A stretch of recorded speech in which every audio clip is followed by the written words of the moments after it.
video, I'm going to share with you the things that I just didn't feel like people talk enough about when you're pregnant.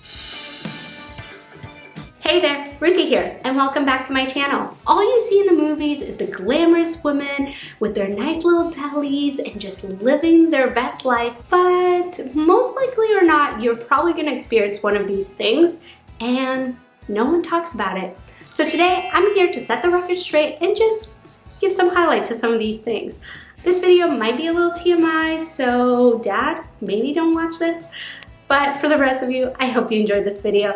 Again, I'm just a mom, so this is just like my experience. And this video is intended to be funny, so don't take anything I say too seriously. My first one is hair growth. Everyone talks about how much hair you get when you're pregnant, how beautiful your hair is, and that's true. Your hair doesn't tend to shed as much, which is why you kind of get a lot of hair. I personally am very grateful for my two babies for this long hair, but it doesn't just grow on your head. No, I personally experienced some hair growth on my stomach. Yep, that long line, I got some hair on there. Very bizarre, very weird, but it was a thing that happened. Also, I got hair on my toes from my pregnancy. Speaking of growth, your boobs. Everyone talks about how big and beautiful your boobs are, and I already had big boobs, so I kind of wasn't like too excited to get bigger boobs. I'm sure my husband loved it. What they don't talk about, the fact that your nipples also grow in size, and they actually change color and they become significantly darker. This is all to prepare for breastfeeding and your baby, which is all great and wonderful, but yeah, your nipples will get bigger. The next thing that I don't think anyone really warned me about is how tired you'll be. And I know, everyone talks about how tired you'll be, especially once the baby's there. But let me tell you, I've been pregnant twice now, and my go-to sign that I'm actually pregnant, before I even get that positive pregnancy test, is the fact that at 8 p.m. I am passed out and I will sleep until 8 a.m. the next day, and then I will still wake up tired, yawning all day long, and probably need a midday nap. And I'm not the kind of person that needs 12 hours of sleep a night. I don't even need 8. I'll settle for 6 and that'll be great. It is exhausting to grow a human. You would think with how tired you are and the fact that I just talked about how much sleep I would get in the first trimester, this next one kind of contradicts it, but let's talk about pregnancy insomnia. For me, it hits especially in the third trimester. Now, everyone tells you that you'll wake up a ton at night to have to go use the restroom, or that your back hurts and you need a special pregnancy pillows. All of those are true, but the thing they don't talk about is how you will wake up at 1 a.m. and cannot, for the life of you, fall back asleep until 5 a.m. in the morning. And just as you fall back asleep, your alarm wakes you up. Let's talk about morning sickness. Let's set a few things straight.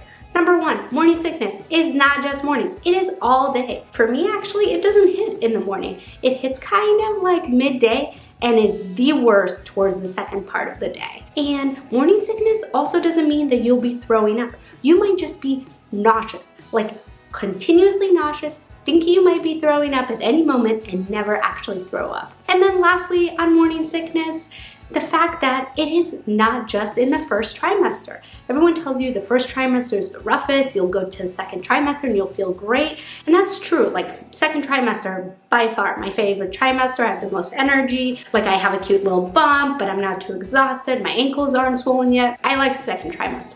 But that third trimester, I get morning sickness again. You're gonna get pains all over your body in weird places. Like your baby might just kick you with an elbow and an arm, and that's it. You have a pinched nerve for who knows how long. I had to wear a belly band to hold my belly towards the end of my pregnancy with my son. Otherwise, I was in excruciating back pain. And this is when I wish I knew about the Pilates PT while I was pregnant.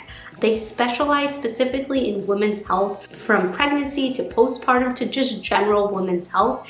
And they have all kinds of special training videos and classes that really help help you kind of alleviate a lot of those pains while you're pregnant and postpartum, but also work with you to prevent some of the things from being long-lasting issues that you deal with. So I'll link all their information down below. They're doing a lot of virtual things right now, so it's perfect even if you don't live in the Chicago area. They also have a free video specifically for pregnant moms that I will link in the description bar below. This is exactly what I wish I knew about when I was pregnant, and you know, if I ever am pregnant again, I will definitely look for them to help me and make sure that I'm taking care of myself and not really suffering with all these aches and pains that come with pregnancy. Let's chat heartburn.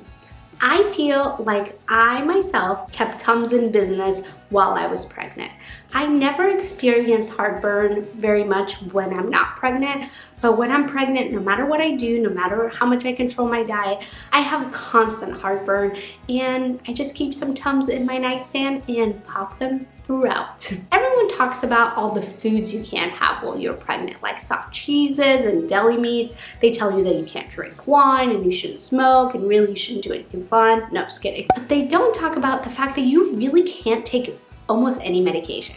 Warning, I'm just a mom, so consult your doctor before you listen to anything I say. But in general, in my experience, if you're dealing with allergies and you want to pop a Zyrtec, think again. You got a cold because your immune system is low and you probably will get sick while you're pregnant.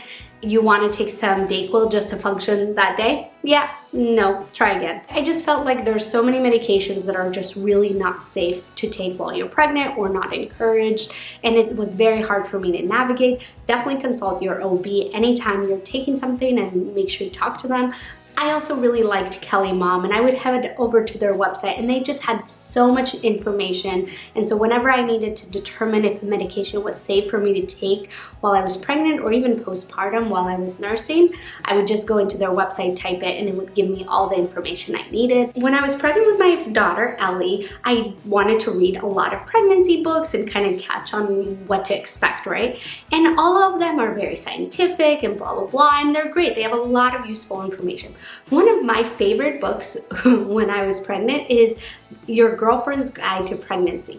If you like this type of video, you're gonna absolutely love this book. It talks about all the things that are related to pregnancy, the glamorous things, the not so glamorous things, but puts it in a tone like you're talking to your girlfriend.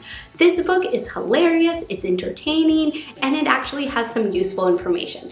My next one is How Much Everyone Loves to Give You Advice. Now I know it's weird for me to say this because this video is literally talking about all the things that you should expect, aka I'm telling you and giving you advice, but everyone just loves to give you advice at the most random places.